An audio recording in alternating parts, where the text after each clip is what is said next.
Gowdy, 5 minutes. Thank you, Mr. Chairman. I suspect most members of this committee know how they're going to vote. They probably knew earlier this morning how they're going to vote, so I don't think any of this is going to change any minds. But I do want to talk for a second to the folks who may be following this back home, just trying to figure out what these lawyers are arguing about. Mr. Chairman, there are two separate issues at play. Number one is whether or not you have to come when you have been issued a summons or a subpoena.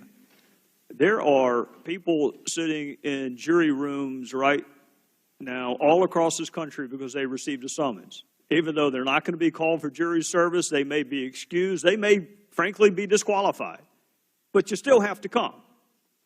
There are subpoenas being issued all across this country to firefighters and EMS and police officers and doctors and everyone else who may have witnessed anything from a crime to a traffic accident.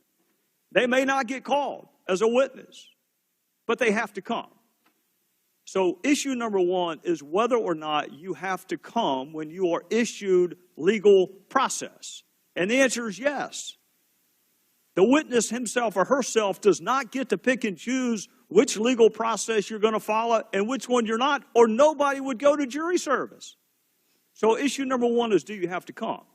Issue number two is whether or not you have to talk. And unless your name is Jack Bauer, you cannot force anyone to talk. Now, we can have a robust debate about whether or not this witness has been immunized. I read the immunity agreement. And what I find interesting is the doublespeak that I hear from some of my colleagues. You cannot, in one sentence, say DOJ has refused to prosecute, that this is a nothing case, and then the next sentence say you're worried that DOJ is going to prosecute. Congress cannot prosecute anyone for anything. Nothing.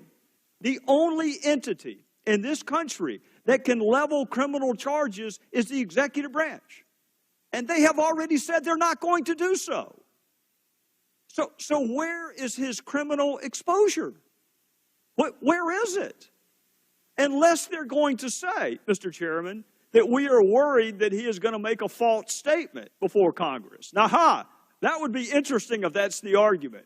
We are worried that this witness who cooperated with the FBI may tell Congress something different. Well, guess what? The agreement he has with the Department of Justice requires him to be truthful. So you would want people to say the same thing to Congress that you say to the FBI. This is what I find most interesting of all. The Department of Justice has already said they're not going to prosecute anybody for anything. This matter is closed. Nobody's going to be prosecuted. But I'll bet you that agreement allows for this witness to cooperate with other entities of government. In fact, in the old days, it required that witness to cooperate with other entities of government. And I'll tell you why, Mr. Chairman. I have sat while some of the very members who are sitting in this room right now provided oversight over the FBI, over national security letters. They didn't give one whit second thought about second-guessing the FBI and the issuing of national security letters. I mean, who else would provide oversight over the FBI if not for Congress? And I listened to some of the very same members on this committee provide oversight over the Department of Justice, over the prosecution of Ted Stevens. So they have no problem providing oversight over the Department of Justice when they don't like the outcome. But when they do like the outcome, oh, no, we cannot second guess. That is the one entity in this republic that can never be second guessed is the FBI. I find that fascinating, particularly coming from as many criminal defense attorneys as we have on the other side who made a dadgum living questioning the FBI. I mean, that's how they made their living, is second guessing the FBI.